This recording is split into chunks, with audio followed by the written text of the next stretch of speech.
মক্কা শরীফ থেকে চলে এসেছেন হযরত আবু বসির রাদিয়াল্লাহু তাআলা। হযরত আবু বসির রাদিয়াল্লাহু তাআলা হাতেতে শিকল, পায়েতে শিকল হুজুরকে মক্কা শরীফে বেঁধে রাখতো চেন দিয়ে। কোন ক্রমে ছুটে ছুটতে ছুটতে নবী পাকের সামনে চলে গেল। আল্লাহ নবীর কাছে দাঁড়িয়ে গেলেন। ও যুবকেরা, আল্লাহ নবীকে সালাম খানা দিন, আসসালামু আলাইকা ইয়া রাসূলুল্লাহ। আল্লাহ নবী সালামের জবাব খানা দিন, আল্লাহ নবী উত্তর খানা দিন, ইয়া রাসূলুল্লাহ ইয়া রাসূলুল্লাহ। আল্লাহ পাকের নবী, আমি আবু বসির মুসলমান হয়ে গিয়েছি। হুজুর আমাকে শিকল দিয়ে বেঁধে রাখে, হুজুর আমাকে চেন দিয়ে বেঁধে রাখে।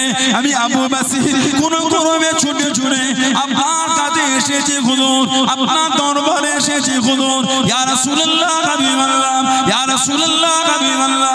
আল্লাহ পাকের নবী, আমি আবু বসির আপনার কাছে থাকবো হুজুর, আপনার দরবারে থাকবো হুজুর। হুজুর আমি মক্কায় ফিরে যাব না, আমি মক্কায় চলে যাব না, আমি আপনার কাছে থাকতে চাই, আমি আপনার দরবারে থাকতে চাই।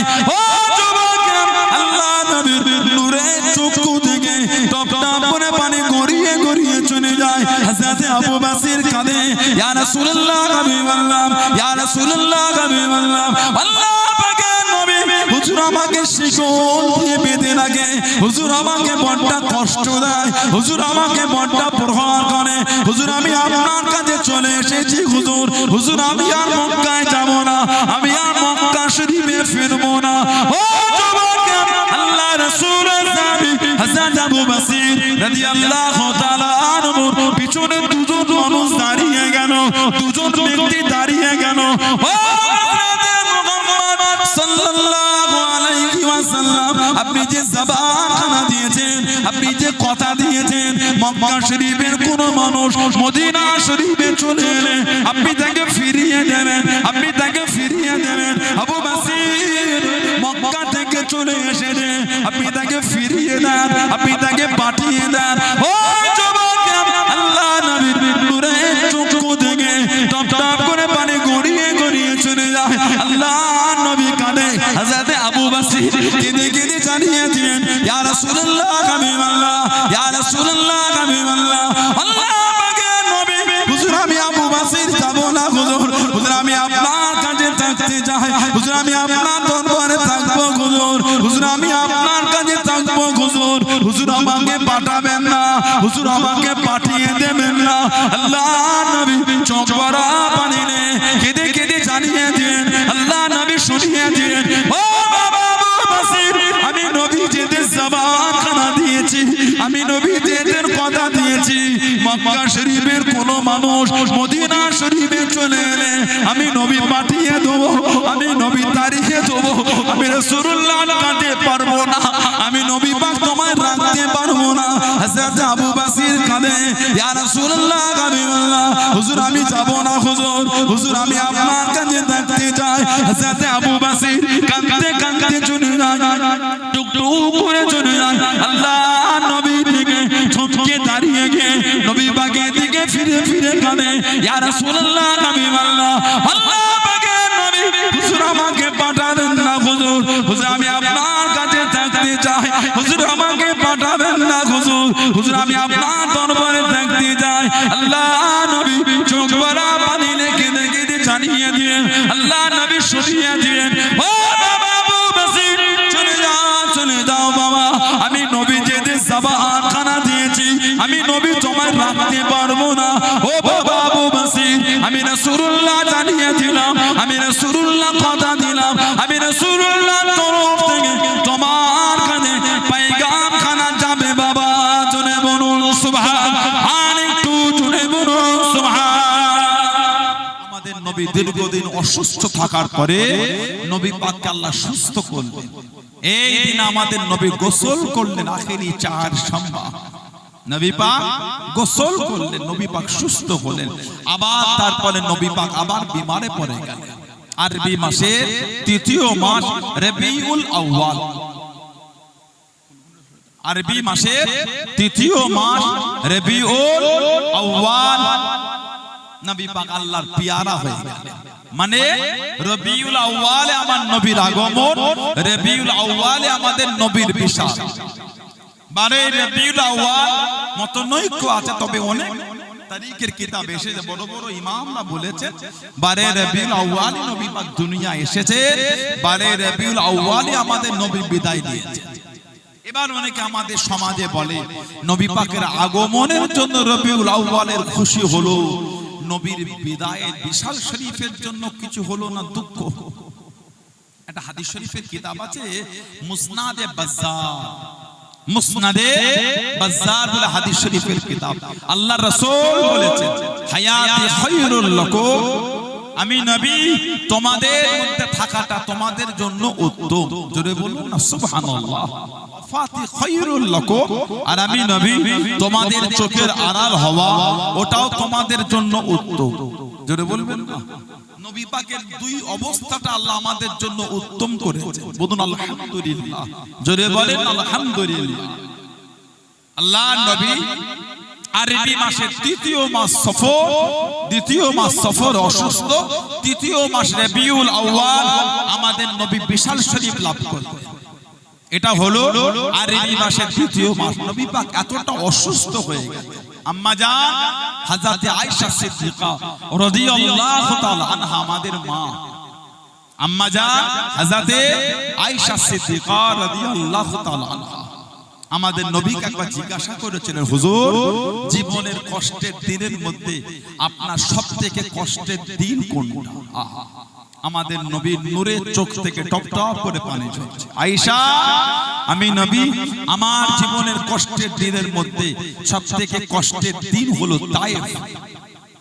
আল্লাহ রাসূল তায়েফে গিয়ে 10 দিন ছিলেন, নবীকে এত মার মেরেছে, নবী পাকের জিসিম শরীফটা ফেটে জুব্বা মুবারকটা রক্তে লাল হয়ে গিয়েছে। আল্লাহ রাসূল বলেছেন আয়েশা, তারপরও তারা আমাকে ছাড়ে না, তারপরও আমাকে মেরেছে। আম্মা জান হযরত আয়েশা সিদ্দিকাকে আল্লাহর রাসূল বলেছে, আয়েশা একটু মেসওয়াকটা দাও, একটু মেসওয়াকটা দাও। আম্মা জান আমাদের নবীকে মেসওয়াক দিলেন, নবী পাক মুখ মুবারকে নিয়ে বলে এত শক্ত একটু নরম করে দাও। মা নবীর ওই মেসওয়াকটাকে নিয়ে মা নিজের মুখের মধ্যে চিবিয়ে চিবিয়ে নরম করে ওই লালা মাখা থুথু মাখা মেসওয়াক আমাদের নবীকে দিলেন। আমাদের নবী ওটা নিয়ে মেসওয়াক করেছিলেন। জোরে বলুন না সুবহানাল্লাহ। সেই নবীর ভালোবাসা, সেই নবীর মহব্বতে এসেছে যে দিনের প্রচার করতে গিয়ে প্রসার করতে গিয়ে আমার রাসূলকে কম দুঃখ দেয়নি। ইসলামের ঝান্ডা উঁচু করতে গিয়ে নবী পাকের কম কষ্ট হয়, কম দুঃখ আমার নবীকে দেয়নি। আল্লাহ রাসূল দিনের প্রচারে বিভিন্ন জায়গায় চলে গিয়েছে, কত মার আমার রাসূলকে মেরেছে, সাহাবাদের কত দুঃখ দিয়েছে, তারপর আল্লাহ সহজে আমাদের কাছে দিনটা পাঠিয়েছে। দিন আমরা সহজে পেয়ে দিনের কদর আমরা ভুলে গিয়েছি। ইসলাম সহজে পেয়ে ইসলামের কদরটাই ভুলে গেছি। আমাদের কাছে ইসলামের গুরুত্ব যেন দিন দিন গুরুত্বহীন হয়ে যাচ্ছে। দিনের কোনো সম্মান আর আমাদের কাছে আছে, দিনের বিধানটা আমাদের কাছে ক্যাজুয়াল হয়ে গেছে। বলুন নাউযুবিল্লাহ। ওজন্যই তো এত গজব। শরিয়াত, ইসলাম, দ্বীন, ধর্ম এটা যেন আমাদের কাছে এখন নরমাল ব্যাপার, কোনো গুরুত্ব নাই। মরণ, কবর, আযাব, জাহান্নাম এটা কোনো ব্যাপারই না। আগে এলাকার মানুষ একটা মরে গেলে এলাকাটা থমথমে হয়ে যেত। এলাকায় 4 দিন 5 দিন 10 দিন 1 সপ্তাহ 15 দিন একটা নোংরামি কর্মগুলি বন্ধ রাখতেই, এই লোকটা চলে গেলাম করিস কথা ঠিক না ভুল বলছি বলে, দুপুরে মাটি দিয়ে এলে বিকালে এখন মাচায় বসে তাস খেলা চলে। মানে সে মন আর সেই চিন্তা না, ভয় ডর সব উঠে গেল। বলুন আস্তাগফিরুল্লাহ। ওর জন্যই তো গজব। তবে দ্বীন প্রচার কিন্তু এত সহজে হয় না। ইসলামের যে বিধান আমরা পেলাম এত সহজে নয়, রক্তের বন্যা হয়ে গেছে। কম কষ্ট সাহাবাদের হয়। আমার রাসূল একটা সাহাবী ছিলেন, হযরতে মুআবিয়া ইবনে আবু মুআবিয়া লাইসি রাদিয়াল্লাহু তাআলা আনহু। হযরতে মুআবিয়া ইবনে আবু মুআবিয়া লাইসি রাদিয়াল্লাহু তাআলা আনহু জানা যায় ৭০,০০০ খালি ফেরেশতা নেমে এসেছিল। জোরে বলা গেল না সুবহানাল্লাহ। খালি নবী পাকের কাছে এসে কাঁদতেন, হুজুর যদি একটু আল্লাহর হুকুম হতো, যদি জিহাদের কোনো খবর হতো, তাহলে আমি আপনার সাথে একটু জিহাদে যেতাম। আল্লাহর দ্বীনের জন্য হুজুর একটু জিহাদে যেতাম, হুজুর যদি আল্লাহর হুকুম একটু হতো। নবী পাকের কাছে প্রায় এসে কাঁদতেন। হযরতে মুআবিয়া ইবনে আবু মুআবিয়া লাইসি রাদিয়াল্লাহু তাআলা উনি ইন্তেকাল হয়েছিলেন আমাদের নবী পাক যখন তাবুকে যুদ্ধে ছিলেন। নবম হিজরিতে হলো তাবুক, আমাদের নবীর জীবনের শেষ যুদ্ধ। এরপরে নবী আর কোনো যুদ্ধ করেন না। নবম হিজরি আল্লাহর রাসূল তাবুকে গিয়েছিলেন। যত যুদ্ধেই নবী গিয়েছেন সবথেকে বেশি সাহাবা রাসূলুল্লাহ তাবুকে নিয়ে গিয়েছিলেন ৩০,০০০। জোরে বলুন ৩০,০০০ আল্লাহর রাসূল সাহাবা নিয়ে গেলেন তাবুক। এত সাহাবা নবী পাক কোন যুদ্ধেই নিয়ে যায়নি।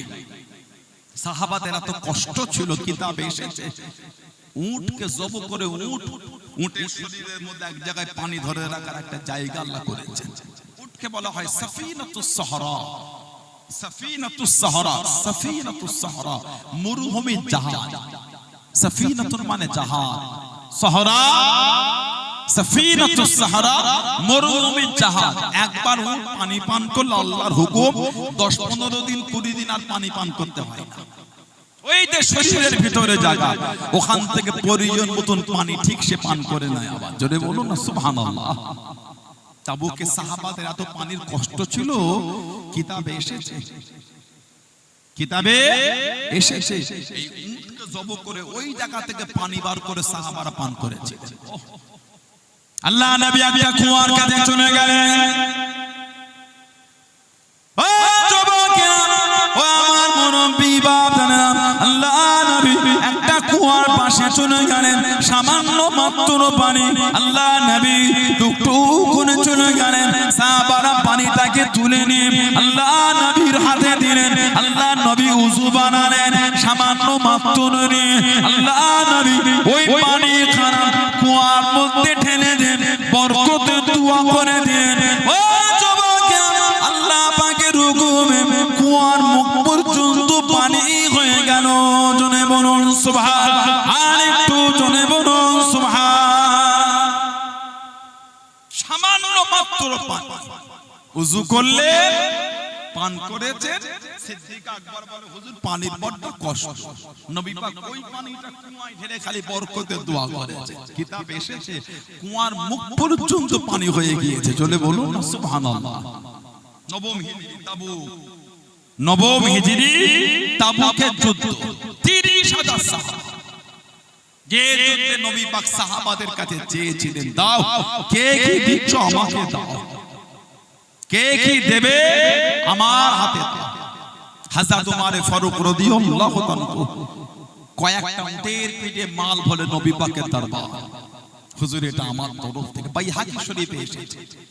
আল্লাহ রাসূল বলে এত মাল, হুজুর এই কিঞ্চিত পরিমাণ। আল্লাহ রাসূল বলে মা আবকাইতু লি আহলিকা, ঘরের জন্য কি রেখে এলে? ইয়া রাসূলুল্লাহ আবকাইতু মিসলা যালিক, হুজুর এর অনুরূপটা ঘরে, মানে আমার পুরো মালের অর্ধেকটা আপনাকে দিয়েছি, অর্ধেকটা বাড়িতে। আল্লাহর নবী পাশে উনি দাঁড়ালেন, খুব খুশি। নবী পাকের কদমে এত মাল দিয়ে নিজেকে ধন্য মনে করছেন। বলুন না সুবহানাল্লাহ। একটা খুশি। একজন গরীব সাহাবী চলে গেলেন, মাত্র 200 জব গরীব। নবী পাককে সালাম দিয়ে বলে, হুজুর আমি কাঠের কাজ করি, এই সামান্য মাল হুজুর আপনি কবুল করেন। নবী পাক নিয়ে ওই মাল খুশি হয়ে সাহাবাদের মাল যেখানে জড়ো হয় ওর উপর নবী ছিটিয়ে দিয়ে বললেন, যাও সব মালের সাথে তোমার মালটা মিশে গিয়ে তুমিও সব মালের সাথে হকদার হয়ে গেলে। জোরে বলুন না সুবহানাল্লাহ। সব সাহাবারা যে যার মতন দিচ্ছে। হযরত আবু বকর সিদ্দিক বাড়ি চলে গেলেন। ও যুবকেরা, মালগুলিকে এক জায়গা জড়ো করে চাদরের মধ্যে টুকটুক করে চলে গেলেন। আল্লাহ নবীর সামনে চলে গেলেন। আল্লাহ গেলেন আসসালামু আলাইকা ইয়া রাসূলুল্লাহ হাবিবাল্লাহ আল্লাহ নবী সালামে জবাব করা দেন আল্লাহ নবী উত্তর করা দেন আল্লাহ নবীর কদমে মালটাকে নামিয়ে দেন ইয়া রাসূলুল্লাহ হাবিবাল্লাহ ইয়া রাসূলুল্লাহ হাবিবাল্লাহ আল্লাহ পাকের নবী আমি আবু বকর রাদিয়াল্লাহু তাআলা আমার তরফ থেকে এটা আমার পক্ষ থেকে এটা আল্লাহ নবী জানিয়ে দিলেন আল্লাহ নবী জিজ্ঞাসা করলেন ও বাবা আবু বকর কত মাল দিয়ে দিলেন কত মাল নিয়ে চলেন ইয়া রাসূলুল্লাহ হাবিবাল্লাহ হুজুর বিয়াদি মাফ করুন সামান্য মাত্র দিয়েছি কিঞ্চিত পরিমাণে দিয়েছি আল্লাহ নবী জিজ্ঞাসা করলেন আল্লাহ নবী জানতে চাইলেন ও বাবা আবু বকর রাদিয়াল্লাহু তাআলা মা আবকাইতু লিআলিকা বাড়ির জন্য কি রেখে এলে ঘরের জন্য কি রেখে এলে ইয়া রাসূলুল্লাহ হাবিবাল্লাহ ইয়া রাসূলুল্লাহ হাবিবাল্লাহ আল্লাহ পাকের নবী হুজুর বিয়াদি মাফ করুন আমি আবু বকর আমার বাড়িতে যা ছিল আপনার কদমে দিয়ে দিয়েছি আপনার সামনে দিয়ে দিয়েছি আবকাইতু লাহুমুল্লাহ ওয়া রাসূলুহু আবকাইতু লাহুমুল্লাহ ওয়া রাসূলুহু ইয়া রাসূলুল্লাহ হাবিবাল্লাহ আল্লাহ পাকের নবী আমি আবু বকর আল্লাহ রাসূলকে রেখে এসেছি জনে বলুন সুবহান আর একটু জনে বলুন সুবহান হুজুর যা ছিল বাড়িতে সব আপনার কদমে দিয়ে দিয়েছি আবকাইতু লাহুমুল্লাহ ওয়া রাসূলুহু আল্লাহ আর আল্লাহর রাসূলকে রেখে এসেছি জোরে বলবেন না সুবহানাল্লাহ যে যেমন পাচ্ছেন দিচ্ছেন যা যেমন হয় নবী পাকের কদমে দিচ্ছেন সাহাবারা তেজার মতন দিচ্ছেন আল্লাহ রাসূল নববী শরীফে বসে বলছেন বাবা দাও বাবা আল্লাহর দ্বীনের জন্য দাও আল্লাহর দ্বীনের জন্য দাও সাহাবারা তেজার মতন দিচ্ছেন হযরত উসমান ইবনে আফফান রাদিয়াল্লাহু তাআলা উনি নবী পাকের কদমের কাছে দাঁড়িয়ে বলে হুজুর আমি 100 উট দেব পিঠে মাল সাজানো জোরে বলা গেল না 100 পিঠে মাল সাজানো নবী এত খুশি হলেন আল্লাহর রাসূল কবুল করলেন বলুন না সুবহানাল্লাহ আল্লাহ নবী আবারো জানিয়ে দিলেন আল্লাহ নবী জিজ্ঞাসা করলেন ও কার কাছে কি আছে বাবা আমি নবী আমার কাছে দাও বাবা আমি নবী আমার হাতে দাও বাবা হযরত উসমান রাদিয়াল্লাহু তাআলা আমারও দাঁড়িয়ে গেলেন ইয়া রাসূলুল্লাহ হাবিবাল্লাহ ইয়া রাসূলুল্লাহ হাবিবাল্লাহ আল্লাহ পাকের নবী আমি উসমান 100 উট নয় গদর আমি উসমান আপনার কদমে 200 উট আমি দেব পিঠে মালখানা সাজানো আল্লাহ নবী কবুল করেন আল্লাহ নবী খুশি হয়ে গেলেন আল্লাহ নবী আবারও বলেন আল্লাহ নবী আবারও বলেন ও কার কাছে কি আছে বাবা আমি নবী আমার হাতে দাও বাবা আমি নবী আমার কাছে দাও বাবা হযরত উসমান রাদিয়াল্লাহু তাআলা আবারও দাঁড়িয়ে গেলেন ইয়া রাসূলুল্লাহ হাবিবাল্লাহ ইয়া রাসূলুল্লাহ হাবিবাল্লাহ আল্লাহ পাকের নবী আমি উসমান 200 উট নয় গদর আমি উসমান আপনার কদমে 300 উট আপনাকে দেব পিঠে মাল সাজানো আল্লাহ নবী খুশি হয়ে গেলেন আল্লাহ নবী কবুল করেন আল্লাহ নবী আবারও বলেন আল্লাহ নবী জানিয়েছেন ও বাবা কার কাছে কি আছে বাবা আমি নবী আমার হাতে দাও বাবা আল্লাহ দ্বীনের জন্য দাও বাবা আল্লাহর ইসলামের ঝান্ডাটা তোলার জন্য দাও বাবা হযরত উসমান দাঁড়িয়ে গেলেন ইয়া রাসূলুল্লাহ হাবিবাল্লাহ ইয়া রাসূলুল্লাহ হাবিবাল্লাহ আল্লাহ পাকের নবী হুজুর বিয়াদি মাফ করুন গুস্তাখিটা ক্ষমা করুন আমি উসমান 300 উট নয় গদর আমি উসমান আপনার কদমে 600 উট আমি আপনাকে দেব পিঠে মাল সাজানো জনে বলুন সুবহান আর একটু জনে বলুন সুবহান হুজুর 600 উট আমি আপনাকে দেব পিঠে মাল সাজানো নবী এত খুশি হয়েছে মিম্বার শরীফে রাসূলুল্লাহ দাঁড়িয়ে বলে উসমান তোমার উপর আমার আল্লাহ এত খুশি হয়ে গিয়েছেন তোমার কোনো আমল আর তোমার ক্ষতি করতে পারবে না তোমার দ্বারা যদি কিছু ভুলও হয়ে যায় সেটা তোমার ক্ষতিও করতে পারবে না। আবার নবীর কদমে দাঁড়িয়ে ইয়া রাসূলুল্লাহ হুজুর আরো 350 উট আমি আপনাকে দেব। জোরে আরেকটু জোরে বলা গেল না? তাবুকের যুদ্ধে খালি উসমান ইবনে আফফান রাদিয়াল্লাহু আনহু 900 থেকে 950 উট উনি একাই দিয়েছেন। 1000 আশরাফি স্বর্ণ মুদ্রা নবী পাকের কদমে দিলেন আর 50 থেকে 100টা যুদ্ধের ঘোড়া। আর নবী পাকের কদমে বললেন হুজুর এই 30,000 সাহাবাদের মধ্যে 10,000 সাহাবার যাওয়া আসা খাওয়া দাওয়া সমস্ত দায়িত্বটা আমি উসমান আমি নিয়ে নিলাম। জোরে বলেন। নবী মাঝে মাঝে বলতেন আমার একটাই সাহাবী যে দুনিয়া থেকে দুবার জান্নাত কিনেছে, ওটা হলো আমার উসমান। জোরে বলুন না সুবহানাল্লাহ। এত দান করেছে যে দান তো সাহাবারা দান করছে। আল্লাহ রাসূলের কদমে একটা চিঠি এসে হাজির হয়ে গেল। চিঠি নবী পাকের কাছে একটা চিঠি এসে গেল। যে চিঠিটা চলে এসেছিল হযরতে মুআবিয়া ইবনে আবু মুআবিয়া লাইসি রাদিয়াল্লাহু তাআলা নবী পাকের সাহাবী। জানা যায় ৭০,০০০ ফেরেশতা নেমে এসেছিল। জোরে বলবেন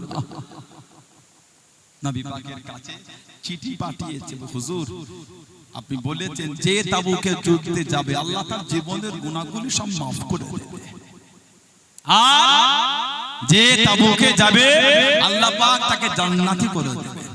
হুজুর আমি তো প্যারালাইসিস হয়ে গিয়েছি, মনটা তো চায় আপনার সাথে আল্লাহর দিনের জন্য বার হব, তবে হুজুর আমি যে প্যারালাইসিস, হাঁটতে পারি না, চলতে পারি না, দাঁড়াতেও পারি না। সাহাবাদের জীবনী যদি পড়েন, আমার নবীর একটা সাহাবী ছিলেন হযরতে আবু বসির রাদিয়াল্লাহু তাআলা।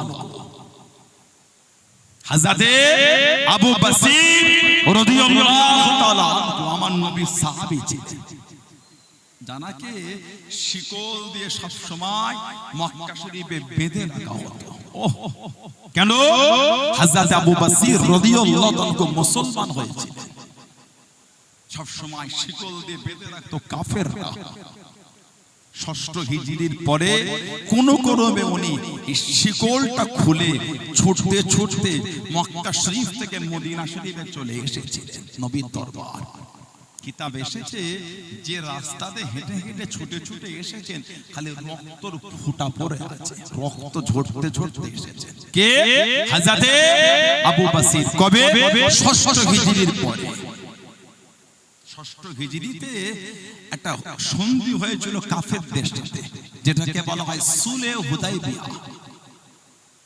সুলে হুদাইবিয়া বা হুদাইবিয়ার সন্ধি বা হুদাইবিয়ার চুক্তি কাফের দেশটাতে। আল্লাহ নবী নববী শরীফে ওয়াজ করেন, ও যুবকেরা, আল্লাহ নবী সাহাবাদের নিয়ে বয়ান করেন, আল্লাহ নবী জানিয়ে দিলেন, আল্লাহ নবী শুনিয়ে দিলেন, ও সাহাবারা আমি নবী গতকাল রাতে স্বপ্নের মধ্যে দেখতে পেলাম, খবরের মধ্যে দেখতে পেলাম আমি নবী আল্লাহ পাকের কাবা শরীফ তওয়াফ করি, আমি নবী আল্লাহ পাকের কাবা শরীফ তওয়াফ করি। নবীদের স্বপ্ন হলো সত্যি, নবীদের স্বপ্ন হলো সত্যি। আল্লাহ নবীকে সাহাবারা জানিয়ে দিলেন, ইয়া রাসূলুল্লাহ হাবিবাল্লাহ, ইয়া রাসূলুল্লাহ হাবিবাল্লাহ, আল্লাহ পাকের নবী হুজুর বিয়াদি মাফ করুন, গুসা কেটা ক্ষমা করুন। কতদিন কাবা শরীফে যায় না, কতদিন কাবা শরীফে যাওয়াটা হলো না, তো যদি একটু যেতেন, যদি একটু যেতেন। আল্লাহ নবী হাও বলেন না, নাও বলেন নাই।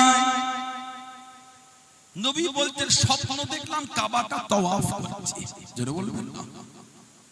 আল্লাহ নবী নাও বলেন না, হাও বলেন।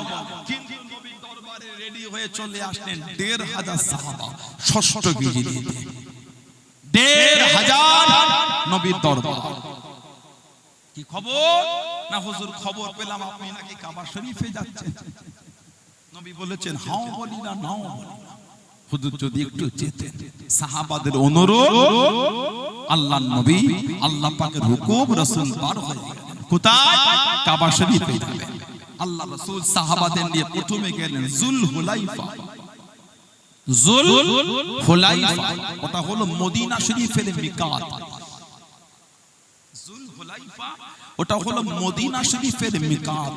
মিকাত মানে নির্দিষ্ট একটা সীমানা। মদিনা শরীফের কোন মানুষ যদি হজ বা উমরার উদ্দেশ্যে কাবা শরীফে যেতে চায়, এই জুল হুলাইফা থেকে তাকে ইহরামটা পড়তে হবে। বিনা ইহরামে যদি অতিক্রম করে তাকে একটা পশু জবাহ করতে হবে, দম দিতে হবে। এখন তো আমাদের সমাজে সচরাচর উমরায় যাওয়ার একটু লোক বেড়েছে, কি বলে যাওয়াটা সহজ, আদব রাখাটা কিন্তু সহজ না। যাওয়া সহজ, উমরা করে চলে এলে দুমকিরিয়া বাজারে, মধুপুর বাজারে, নীলগঞ্জ বাজারে, ময়না হাটে, খিলকাপুর মোড়ে আওয়াজ দিয়ে দিল তো কাবা শরীফে তো অফ করতে গেলাম, জুতোরা বাইরে রেখে এসে দেখে জুতোরা চুরি হয়ে গেছে। নাউজুবিল্লাহ বলে কি কীর্তি দেখেছেন আপনি? যেমন 1 লাখ 1.5 লাখ 90,000 80,000 খরচা করে উমরায় গেলে মনে হয় আপনি একটা 200 টাকা দামে জুতো চুরি করবেন? মনে হয় আপনার? কাবা শরীফে আপনি 200 টাকা জুতো চুরি করবেন, 80 টাকা খরচা করে 80,000 খরচা করে উমরায় করবেন আপনি? মনে হয়? যার জন্য আপনি বলতেন সেও তো 1,80,000 বা 90,000 খরচা করে এসেছে, তার উপর ওই চিন্তাটা করলেন কি করে? আপনি যেমন 1 লাখ খরচা করে গেলেন, মনে আসলো না অন্যের একটা 50, 100, 200 টাকা জুতো চুরি করে যিনি গিয়েছেন তিনিও তো অত খরচা করে গেছেন। কথা ঠিক বলছি না ভুল বলছি? তার উপর ওই চিন্তাটা করলেন কি করে? আদব বোঝেন না। কাবা শরীফের দিকে লক্ষ্য করে শব্দ চয়নটাকে পরিবর্তন করতে হয়। যখন বলেন কাবা, তাহলে তো শব্দটা ভেবে বলতে হবে। কথা ঠিক না ভুল বলছি? সেখানে তার চুরি শব্দ লাগালে হবে না। কেন? কাবার কাবা শরীফের সম্মান, বাইতুল্লাহর সম্মান, আপনি শব্দ এটা বলেন আমার জুতোটা হারিয়ে গেল, কে আপনার 50 টাকা জুতো চুরি করবে? আমরা মাঝে সাথে বলে ফেলি সমাজ, শুক্রবার মসজিদে গেলাম জুতোটা চুরি হয়ে গেল। না বলো না, একটা নাই 200 টাকা জুতো নাই হারিয়ে গেছে, কি হয়েছে? আপনি বাজারে বলতে পারলেন মসজিদে জুতো চুরি হলো, তাহলে নামাজিরাও জুতো চুরি করে? বলো না, শব্দটা পাল্টে দেন। আপনি বলেন মসজিদে গেলাম নামাজে জুতোটা একটু হারিয়ে গেল, কে হয়তো ভুল করে পরে চলে গিয়েছে। মসজিদের দিকে লক্ষ্য করে শব্দটা একটু পাল্টে দেন, এটাই তো আদব। এটাই তো আদব। কি কীর্তি দেখেছেন? খালি ফ্লাইট থেকে জেদ্দায় নেমেছে, একটু বসে আছে, বাস আসছে, ওদিকে আর একটা বাঙালি গ্রুপ নামলো, বাংলায় কথা বলে বলে মনটা চাইলে হেরাম পড়ে চলে গেল। কোথা বাড়ি আপনাদের? বলে অমুক জায়গায় বাংলা। ও আপনারা এসেছেন, ও কতক্ষণ নিল আপনার? নাউজুবিল্লাহ বলে কি কীর্তি দেখেছেন? এখনো তওয়াফ হয়নি বলে কত করে নিল, মানে উনি ওখানে হেরাম পরে হিসাব করছে। তোমাদের উমরা করতে কতক্ষণ নিল? 85? হ্যাঁ, আমাদের 90-5,000 টাকা বেশি নিল আমাদের। তখন উমরা হয়নি, হেরাম গায়ে তখন। আস্তাগফিরুল্লাহ বলে আদব না, কিছু বুঝছেন না বোঝেন? কাবা শরীফ তওয়াফ করছে, দুটো বাংলা কথা বলা লোক পেয়ে গেল, কেমন খাবার দিচ্ছে আপনাদের? তওয়াফ করতে করতে হাজিটা জিজ্ঞাসা করছে কেমন খাবার দিল, সত্য বলছে না মিথ্যা বলছে, হাজিদের জিজ্ঞাসা করে। তওয়াফ করতে করতে গল্প হচ্ছে কেমন খাওয়া দাওয়া দিচ্ছে, হোটেলটা দূরে না কাছে, কত করে নিল আপনাদের? তওয়াফ সেরে ঈশার নামাজ পড়ে মাতাফের বাইরেটায় বসে গোল টেবিল গল্প করতে করতে আর একটা বাঙালি ওখানে, কোথা বাড়ি আপনাদের? অমুক। আচ্ছা আচ্ছা, কোন ট্রাভেলস? আচ্ছা, আপনাদের কত করে নিল? আমাদের তো 90 করে নিয়েছে। নাউজুবিল্লাহ বলবেন না, আদব হলো না। যদি 5,000 বেশি নিয়ে থাকে, হোটেলটা যদি এই লোকের থেকে হোটেলটা আপনারটা দূরে হয়, আপনি গ্রুপ লিডারকে পরে বলেন যে আমাদের বেশি নিয়ে নিলেন, ওই অমুক হাজিরা বললো কম নিয়েছে, আপনি ওই অবস্থায় কি করছেন? 5,000 যদি বেশি, আল্লাহর কাবা জিয়ারতের জন্যই তো গিয়েছেন আপনি। 5,000 বেশি দিলেন তো কি হয়েছে? কাবা শরীফটা তো দেখতে পেলেন, নবী পাকের রওজার পাশে তো গিয়ে দাঁড়ালেন। কথা ঠিক না ভুল বলছে আপনারাই বলেন। সব জায়গায় টাকার হিসাব করলে হয় না, কিছু কিছু জায়গায় টাকার অঙ্ক ভুলে যেতে হয় ভালোবাসার ক্ষেত্রে। আল্লাহ আমাদের মধ্যে আদব তৈরি করে দেয়, বলুন আমিন, বলুন আল্লাহুম্মা আমিন। আদব নাই। আবার আমাদের সমাজে কিছু কিছু উমরায় যায় মাসলা বোঝে না। সেদিন একটা মাসলা এলো, কঠিন অবস্থা। তাওয়াফ করেছে মাকাম ইব্রাহিম, বাত্তাখিযু বিমাকাম ইব্রাহিম মুসাল্লা, রাকাত ওয়াজিব তাওয়াফের নামাজ পড়েছে, জমজমের পানি পান করেছে, ইন্না সাফা আল মারওয়াতা মিন শাইরিল্লাহ, সাফা মারওয়া সাই করেছে, করে আর হালা হয়নি, নারা হয়নি, রুমে এসে ইহরাম করে গোসল করে ফেলেছে। ওই লোকটার জন্য একটা পশু জব করা, দম দিয়াটা ওয়াজিব হয়ে যায়। কথা বুঝলে? ওজন্য আল্লাহ পাক কোরআনে বলেছেন ফাসআলু আহলা যিকরিন কুনতুম লা তা'লামুন, যারা জানো না জাননে ওয়ালাদের কাছ থেকে জেনে নাও। বলুন সুবহানাল্লাহ, জোরে বলবেন না সুবহানাল্লাহ। নবী পাক এই যুল হুলাইফায় ঢের হাজার সাহাবাকে নিয়ে ইহরাম করলেন, খবর পেয়ে গেলেন কাফেররা রাস্তা আটকেছে, যেতে দেবে না। নবী পাক রাস্তাটা পরিবর্তন করে নবী পাক হুদাইবিয়া হয়ে যাচ্ছেন, নবী পাককে হুদাইবিয়া আটকে দিল, ঢুকতে দেব না, কাবা শরীফে ঢুকতে দেব না, হবে ফিরে যা। নবী পাক বলেন আমার তাওয়াফে এসেছে না, হবে না। আল্লাহ নবী হযরত উসমান ইবনে আফফানকে ডাকলেন রাদিয়াল্লাহু আনহু, যাও তুমি মদিনা মক্কা শরীফে গিয়ে কুরাইশদের লিডারদের সঙ্গে আলোচনা করো আর ওদের বুঝাও, আর মক্কা শরীফের হালাত একটু দেখো। হযরত উসমান মক্কা শরীফে চলে গেলেন। ও যুবকেরা, ও আমার মুরব্বি বাবা, আল্লাহ রাসূল জামানা হযরত উসমান ইবনে আফফান রাদিয়াল্লাহু তাআলা আনহু মক্কা শরীফে চলে গেলেন। কাফেরদের লিডারদের সাথে কথা বলেন, কুরাইশের নেতাদের সাথে কথা বলেন। ও যুবকেরা, হযরত উসমান রাদিয়াল্লাহু তাআলা আনহু হুজুরকে জানিয়ে দিলেন, হুজুরকে শুনিয়ে দিলেন, ও হযরত উসমান রাদিয়াল্লাহু তাআলা আনহু, ওই যে কাবা দেখা যায়, ওই যে কাবা শরীফ দেখা যায়, এত কষ্ট করে যখন চলে এলে, এত কষ্ট করে যখন চলে এলে, ওই যে কাবা শরীফ দেখা যায়, একটু কাবাটা তাওয়াফ করে নাও, একটু কাবাটা তাওয়াফ করে নাও। ও যুবকেরা, ও আমার মুরব্বি বাপজানেরা, মায়েরা, বোনেরা, মহিলারা, মানাটা কাকে বলে, মহব্বত কাকে বলে?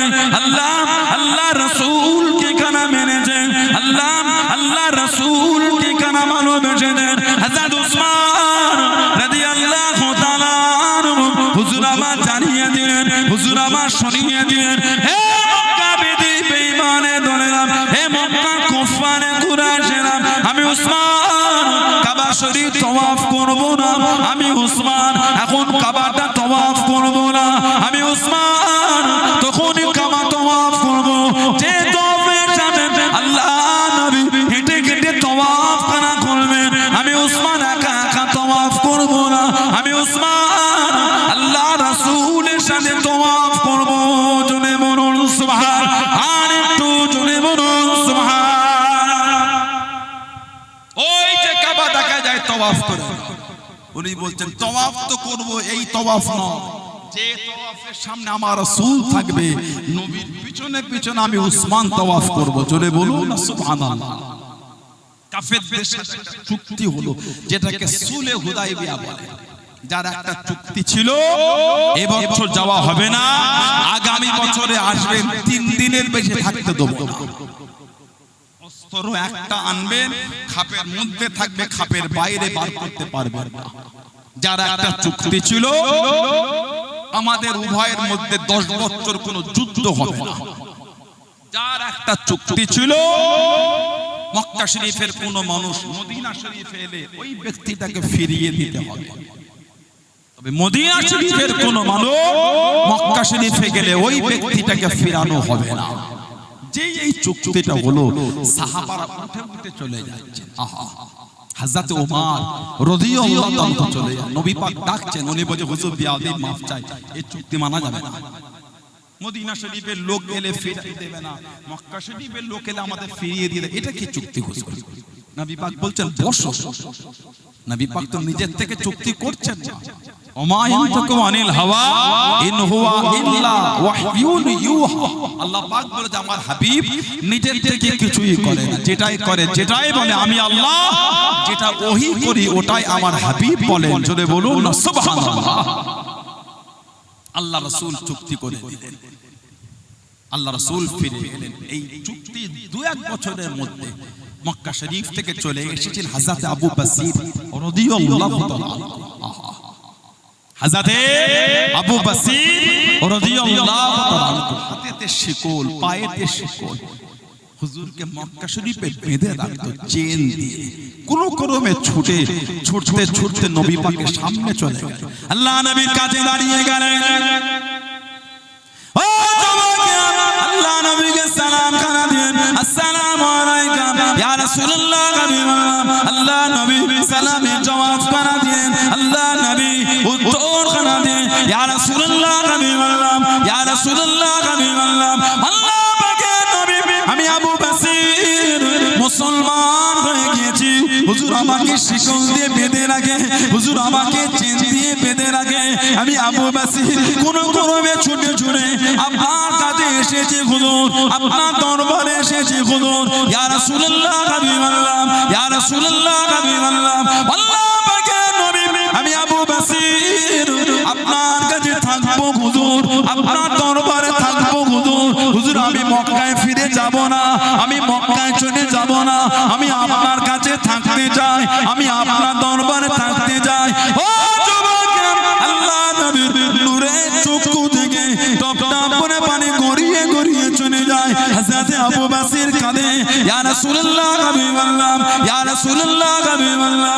আল্লাহ পাকের নবী হুজুর আমাকে শিকল দিয়ে বেঁধে রাখে, হুজুর আমাকে বড় কষ্ট দেয়, হুজুর আমাকে বড় প্রহার করে। হুজুর আমি আপনার কাছে চলে এসেছি হুজুর, হুজুর আমি আর মক্কায় যাব না, আমি আর মক্কা শরীফে ফিরবো না। ও যুবক, আল্লাহ রাসূলের সাহাবী হযরত আবু বসির রাদিয়াল্লাহু তাআলা আনহুর পিছনে দুজন মানুষ দাঁড়িয়ে গেল, দুজন ব্যক্তি দাঁড়িয়ে গেল। ও সাল্লাল্লাহু আলাইহি ওয়াসাল্লাম, আপনি যে জবান খানা দিয়েছেন, আপনি যে কথা দিয়েছেন মক্কা শরীফের কোন মানুষ মদিনা শরীফে চলে এলে আপনি তাকে ফিরিয়ে দেবেন, আপনি তাকে ফিরিয়ে দেবেন। আবু বসির মক্কা থেকে চলে এসেছে, আপনি তাকে ফিরিয়ে দেন, আপনি তাকে পাঠিয়ে দেন। ও যুবক, আল্লাহ নবীর নূরের চক্ষু থেকে টপ টপ করে পানি গড়িয়ে গড়িয়ে চলে যায়। আল্লাহ নবী কাঁদে, হযরত আবু বসির কেঁদে কেঁদে জানিয়েছেন ইয়া রাসূলুল্লাহ হাবিবাল্লাহ, ইয়া রাসূলুল্লাহ হাবিবাল্লাহ। আল্লাহ পাকের নবী হুজুর আমি আবু বসির যাব না হুজুর, হুজুর আমি আপনার কাছে থাকতে চাই, হুজুর আমি আপনার দরবারে থাকবো হুজুর, হুজুর আমি আপনার কাছে থাকবো হুজুর, হুজুর আমাকে পাঠাবেন না, হুজুর আমাকে পাঠিয়ে দেবেন না। আল্লাহ নবী চোখ ভরা পানি নিয়ে কেঁদে কেঁদে জানিয়ে দিন, আল্লাহ নবী শুনিয়ে দিন। ও বাবা আবু বসির, আমি নবী যেদের জবান খানা দিয়েছি, আমি নবী যেদের কথা দিয়েছি মক্কা শরীফের কোন মানুষ মদিনা শরীফে চলে এলে আমি নবী পাঠিয়ে দেবো, আমি নবী তাড়িয়ে দেবো। আমি রাসূলুল্লাহ কাঁদতে পারবো না, আমি নবী পাক তোমায় রাখতে পারবো না। হযরত আবু বসির কাঁদে, ইয়া রাসূলুল্লাহ হাবিবাল্লাহ, হুজুর আমি যাব না হুজুর, হুজুর আমি আপনার কাছে থাকতে চাই। হযরত আবু বসির কাঁদতে কাঁদতে চলে যায়, টুকটুক করে চলে যায়। আল্লাহ নবী থেকে ঝুঁকে দাঁড়িয়ে গিয়ে নবী পাকের দিকে ফিরে ফিরে কাঁদে, ইয়া রাসূলুল্লাহ হাবিবাল্লাহ। আল্লাহ পাকের নবী হুজুর আমাকে পাঠাবেন না হুজুর, হুজুর আমি আপনার কাছে থাকতে চাই, হুজুর আমাকে পাঠাবেন না হুজুর, হুজুর আমি আপনার দরবারে থাকতে চাই। আল্লাহ নবী চোখ ভরা পানি লেগে কেঁদে জানিয়ে দিয়ে আল্লাহ নবী শুনিয়ে দিলেন, ও বাবা আবু বসির চলে যাও বাবা, আমি নবী যেদের জবান খানা দিয়েছি আমি নবী তোমায় রাখতে পারবো না। ও বাবা আবু বসির, আমি রাসূলুল্লাহ জানিয়ে দিলাম, আমি রাসূলুল্লাহ কথা দিলাম, আমি রাসূলুল্লাহ তরফ থেকে তোমার কাছে পয়গাম খানা যাবে বাবা। জোরে বলুন সুবহান, আর একটু জোরে বলুন সুবহান। এসেছে মদিনা শরীফের যে রাস্তা দিয়ে হেঁটেছে, গোটা রাস্তায় খালি রক্ত। হযরত আবু বসির হাতেতে শিকল, পায়েতে শিকল। নবী পাকের কাছে এসে বলে, হুজুর আমি আপনার কাছেই থাকবো, হুজুর হুজুর আমাকে পাঠাবেন না। ইয়া রাসূলুল্লাহ, হুজুর আমাকে মক্কায় বড় কষ্ট দেয়, হুজুর শিকল দিয়ে বেঁধে রাখে, হুজুর আমাকে বড় মারে, আমি নিয়ত করেছি আপনার কাছেই থাকবো।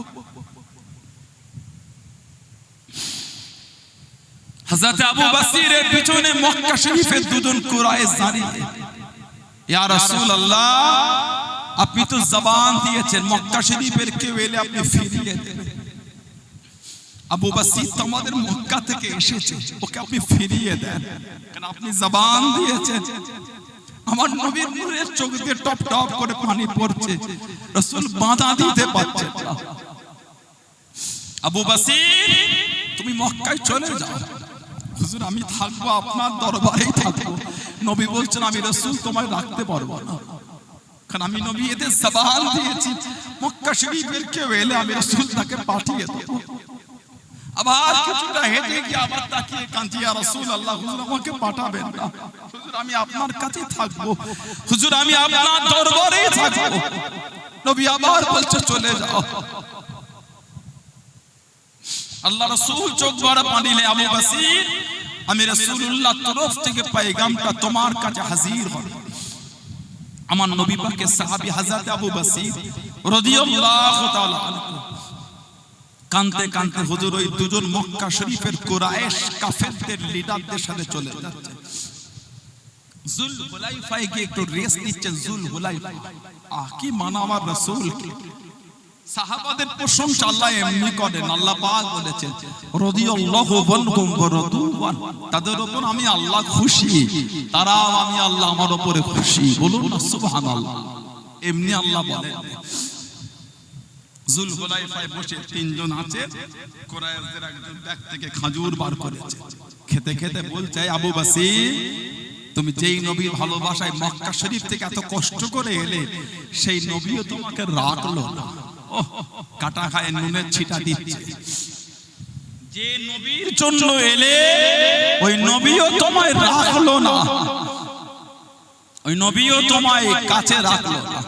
হযরত আবু বসির রাদিয়াল্লাহু তাআলা কি ঈমান সাহাবা, হুজুর জবাব দিলে কাফের, এ বেদিন, এ কাফের, আমার রাসূল যে তোদের জবান দিয়েছে, আমার রাসূল যে তোদের জবান দিয়েছে মক্কা শরীফের কেউ এলে ফিরিয়ে দেবে, আমার নবী তো আমার নবীর জবানের উপর মজবুত আছে। জোরে বলুন সুবহানাল্লাহ। আর একটু জোরে বলা গেল না। খেজুর খাচ্ছে, এই দুজনের মধ্যে একজনের তলোয়ার। হযরত আবু বসির রাদিয়াল্লাহু তাআলা প্রশংসা করতেন, কি সুন্দর তলোয়ার। বর্তমান সময় সন্ধিক্ষণে গোটা পৃথিবী জুড়ে মুসলমানদের উপর কি একটা যেন জুলুম শুরু হয়ে গেল। গোটা পৃথিবী জুড়ে, ভারতবর্ষ তার থেকে বাদ না। ভারতবর্ষে এক টুকরো গরুর গোশতের থেকে মানুষের জীবনের দামটা কম। এক টুকরো গরুর গোশত একটা মানুষের জীবনের থেকেও দামি। বর্তমান ভারতবর্ষের সিচুয়েশন তৈরি হয়ে গেছে। কথা ঠিক বলছি না ভুল বলছি বলেন? গত কয়েক মাস আগে, এক মাস কম বেশি আগে, বাংলাদেশে একটা ছাত্রদের আন্দোলন তৈরি হয়েছিল। সেটা তাদের অন্তর্দেশীয় ব্যাপার, ঠিক না ভুল? তাদের অন্তর্দেশীয় ব্যাপার। আমাদের ভারতবর্ষের বিশেষ করে কলকাতার কিছু দাঙ্গাবাজ মিডিয়া যেভাবে খবরগুলিকে নেটে পরিবেশন করছিল, লজ্জার কথা বলার মতো নয়। লজ্জার কথা। সংবিধানের চতুর্থ স্তম্ভ হচ্ছে মিডিয়া, প্রেস। সংবিধানের চতুর্থ স্তম্ভ হলো মিডিয়া, প্রেস। তাদের চরিত্র যত নোংরা, বাংলাদেশের হিন্দু ভাই বোনগুলি তারা সোশ্যাল সাইটের ভিডিও করে করে ছেড়ে পড়ছে। আমাদের দেশে এই অশান্তিগুলো হয়নি কেন? আপনারা ইন্ডিয়ার মিডিয়া এগুলো দেখাচ্ছেন, হিন্দু ভাই বোনগুলি মিডিয়ায় ভিডিও দিচ্ছে। দেখেন সত্য না মিথ্যা বলছি বলেন। আমার ভারতকে সেই দেশের লোকের কাছে কতটা নিচু করলো এই গাদ্দারগুলি। আমার তো মাঝে মাঝে মনে হয় বাংলাদেশটা হয়তো ভারতের মধ্যে এখন আছে, আর ওই মণিপুরটা মনে হয় ভারতের বাইরে। এই গাদ্দার, এই সমস্ত কুলাঙ্গার মিডিয়া, এই সমস্ত দাঙ্গা লাগানো মিডিয়া, তারা মণিপুরকে নিয়ে খবর করার সময় হলো, মণিপুরকে নিয়ে নিউজ করার সময় হলো। বাংলাদেশের নিউজ করার জন্য যারা পাগল হয়েছিল, গত কদিন আগে আমার ভাই সাবির বাসন্তীর ভিতরে বাড়ি হরিয়ানায় এক টুকরো গোশতকে কেন্দ্র করে ছেলেটাকে মারতে মারতে মেরে ফেলল। বলে কতগুলো লোক ওখানে আছে, ভিডিও দেখা যাচ্ছে, ওর মধ্যে কি একটা মানুষ ছিল না? সব অমানুষ, সব মানুষ, একটা মানুষ নেই যে এদের বিরুদ্ধে একটু রুখে দাঁড়াবে। সব মানুষ, বুড়ো থেকে বাচ্চা, বাচ্চা থেকে বুড়ো, সব মানুষ। ছি ছি ছি ছি, সন্দেহ করেছে। আপনি সন্দেহ করার কি? যদি হরিয়ানার গরুর গোশতটা ব্যান্ড হয়, যদি ওই ছেলেটা খেয়ে থাকে, তাকে পুলিশের হাতে দেন, আইনত শাস্তি তার হবে। কথা ঠিক না ভুল বলছি? তুমি মারার কে? দরকার নাই প্রশাসন তুলে দেন, কোর্ট তুলে দেন, বিচার ব্যবস্থা বন্ধ করে দেন, যে যার নিজের মতন বিচার করে দেন, যে যার বিচার নিজে করে নেবে, তুলে দেন। একটু কোনো গোশের জন্য ছেলেটাকে তুমি মারতে মারতে মেরে ফেললে। এখন তো আন্দোলন হচ্ছে না, জাস্টিস ফর সাবি, জাস্টিস ফর হরিয়ানা, এক দাবি এক আইন, হরিয়ানার মুখ্যমন্ত্রীর পদত্যাগ। কই আমার সমাজের ভাইগুলো একটু মিছিল করলে হতো না? অবশ্যই আমার বোন আরজি কর যাকে হত্যা করা হয়েছে তার বিচার হওয়া উচিত। যে হত্যা করেছে তাকে ফাঁসি দেওয়া হোক, আমরা দাবি তুলেছি। কিন্তু আমার ভাই সাবিরের জন্য একটু আন্দোলন হবে না? আমার ভাই সাবিরের জন্য একটু আন্দোলন হবে না? হরিয়ানার মুখ্যমন্ত্রী আজকে আমাদের বাংলায় কিছু দাঙ্গা লাগানো ব্যক্তি, বিশেষ কোন পার্টির মেম্বার পথে নেমে মিটিং করছো, অভিযান চালাচ্ছ, লজ্জা লাগে না তোমাদের? নিজেদের রাজ্যগুলোর কি হয়েছে? তোমরা কোন মুখে বাংলায় এসে তোমরা প্রতিবাদ সভা করছো? তোমাদের তো প্রতিবাদ সভা করার কোনো জায়গাই নাই। ছাত্রদের আন্দোলনকে আমি স্যালুট জানাই, আমি সমর্থন জানাই, তাদের পাশে দাঁড়িয়ে অবশ্যই প্রতিবাদ করতে হবে। ঠিক না বলবো? কিন্তু দাঙ্গাবাজ লোকগুলো কি করে প্রতিবাদ করে? তোমরা কি করতে ধর্ণা মঞ্চে? লজ্জা লাগে না? নিজেদের রাজ্যগুলোর কি অবস্থা? হরিয়ানায় সাবি বলে ভাইটা মারলো, প্রতিবাদ তোমাদের সরকার হরিয়ানা করে একটু পুরো গোশের জন্য জীবন নিলেন। মেট্রিক টন টন গরুর গোশত বিপির সাপ্লাই হয়ে যাচ্ছে বিভিন্ন দেশে, তার জন্য কজনের জান নিয়েছেন। বলে শিক্ষিত সমাজ, মিডিয়া হচ্ছে, হিন্দু ভাই বোনেরা দেখবেন, আমি কোন ধর্মের বিরোধী না, আমার ইসলামের শিক্ষা আমাকে দেয় না, আমার ইসলাম আমাকে শিখিয়েছে অন্যের দেবদেবী, অন্যের ধর্মকে তুমি গালি দিও না, ভুলবশত সেও তোমার আল্লাহকে গালি দেবে। এটা আমার ইসলামের শিক্ষা, এটা আমার কোরআনের শিক্ষা, এটা আমার শরীয়তের শিক্ষা। কিন্তু আমি আমার হিন্দু ভাই বোনগুলির কাছে জানতে চাই, গুগলে গিয়ে লেখেন, পেপার পত্রিকা খুলে দেখেন, বলে গোটা পৃথিবীর মধ্যে বিফ মিট সাপ্লাই, গরুর গোশত এক্সপোর্ট করার দিক দিয়ে ভারতবর্ষ গোটা পৃথিবীর মধ্যে 2 নম্বরে আছে। বলে আপনি গরুর গোশত বিদেশে পাঠাবার জন্য 2 নম্বরে, আপনি পাঠালেন? আমি পাঠিয়েছি? উনি পাঠিয়েছে? না না, ভারতে যারা দায়িত্বপ্রাপ্ত ব্যক্তি আছে, মন্ত্রী পদ যারা দখল করে আছে, তাদের সিগনেচারে পৃথিবীর অন্য দেশে গরুর গোশত চলে যাচ্ছে, তাদের বিরুদ্ধে শাস্তির আওয়াজ কবে তোলা হবে? কদিন আগে আমি ফেসবুকে একটা পোস্ট দেখছিলাম, মুসলমানরা যে গোশত খায় সেই গরুটা আপনার নিজের মা, আর যেই গোশতটা বিদেশে পাচার হয় সেই গোশতটা সৎ মা বলে আওয়াজ তোলেনি। গোটা পৃথিবীর মধ্যে ভারতবর্ষ 2 নম্বরের গরুর গোশত বিদেশে পাঠায়, আপনি আমি পাঠাই? বলে দেশের প্রধানমন্ত্রী, দেশের স্বরাষ্ট্রমন্ত্রী, দেশের যারা দায়িত্বপ্রাপ্ত বিদেশ মন্ত্রী, তাদের অনুমতিতেই তো এক্সপোর্ট হচ্ছে। কথা বলছেন না? পাকিস্তান পাকিস্তান করে গাদ্দার কোন মুখে থুতু তুলে ফেলছে। আর কদিন আগে সোশ্যাল সাইটে দেখলাম, পাকিস্তানের কোম্পানির কাছ থেকে না ইলেকট্রনিক বন্ডের মধ্য দিয়ে কোটি কোটি টাকা সাহায্য নিয়েছে। লজ্জা লাগা উচিত সাধারণ জনগণের মধ্যে, অশান্তি লাগাবার আগে। সুন্দর হিন্দু মুসলমান জৈন খ্রিস্টান বৌদ্ধ নাসারা দলিত আদিবাসী কাঁধে কাঁধ মিলিয়ে বসবাস করছে, কিছু দাঙ্গাবাজ জঙ্গিদের সহ্য হচ্ছে না, কাজ তো কিছু করে না জঙ্গি। মুসলমানের দিকে আগে আগুন তোলার আগে নিজের দিকে আগুনটা তোলো, জঙ্গি মেন্টালিটির লোক তুমি। চলে ভারতবর্ষ থেকে বিদেশে গরুর গোশত পাচার বন্ধ হবে, আওয়াজ তোলে, দেখবো গুরুত্ব তেজ তোমার কত আছে। সাবির বলে নিরীহ মুসলমানকে মারা সহজ, বলে আওয়াজ তোলে। ভারতের বিভিন্ন মসনাদগুলিকে যাদের অনুমতিতে, যাদের সিগনেচারে গরুর গোশত বিদেশে পাচার হয়ে যাচ্ছে, তাদের অফিসগুলোকে ঘেরাও করেন, জানবো আপনি বাপের বেটা আপনার গুরুত্ব তেজ আছে। নাপুংসক, গাদ্দার, জঙ্গি মুসলমানকে দেখলে জিভে লাল পরে মারার জন্য। হিংস্র গাদ্দার গত 3 দিন আগে মুম্বাইয়ের একটা ট্রেনে 70 বছরের একটা হাজি আশরাফ, একটা মুরব্বী বাপ, তাকে কিভাবে টর্চার করতো, এগুলো দেখার মতো, এই ভিডিও দেখার মতো সহ্য হয় না। কি সম্প্রীতির বার্তা আপনি দিচ্ছেন? তাদের বিরুদ্ধে কোন দাঙ্গা হলে, অশান্তি হলে, কিছু হলে খালি মুসলমানের নাম খুঁজছেন, লজ্জা লাগে না আপনার? শাস্তি আবার ধর্ম দেখে হয়, শাস্তি অন্যায় দেখে হয়। কোন মুসলমান কিছু করলে বল্টুজার দিয়ে ঘর ভেঙে দিলেন, হরিয়ানার ওই জঙ্গিগুলোর ঘর বল্টুজার লেগেছে। মুসলমানের ঘর বল্টুজার দিয়ে ভাঙতে খুব মজা লাগে, মুসলমানদের বাড়িতে বল্টুজার দিতে মজা লাগে। একটু দাও, একটু লাগা, কি জুলুম, কি অত্যাচার, লা হাওলা ওয়ালা কুওয়াতা ইল্লা বিল্লাহ। আজকে কিছু লোক বাংলায় প্রতিবাদ করছে, অবরোধ করছে, লজ্জা লাগে না? কাশ্মীরে আসিরা বলে 6 বছরের আমার বোনটাকে, আমি বলিনি, আমি নোংরা কথা বলিনি, মানে হিন্দু ভাই বোনেদের কাছে ভালোবাসার বার্তা দিতে চাই। 6 বছরে আসিবা বলে বোনটাকে আপনাদের ধর্মের পবিত্র জায়গা মন্দিরে নিয়ে এসে ধর্ষণ করেছিল। আপনাদের মন্দিরকে সম্মানীয়, আপনাদের ধর্মের জায়গাকে মুসলমানরা অপমান করেনি, ওই গাদ্দার গুণ অপমান করেছে। ওদের বিরুদ্ধে সবাইকে রুখে দাঁড়াতে হবে। আসিবার বাবা বলেছে সব জায়গা খুঁজেছি, আমার হিন্দু ভাইদের পবিত্র ধর্মের জায়গা, ওই জায়গাটাকে খুঁজিনি কেন?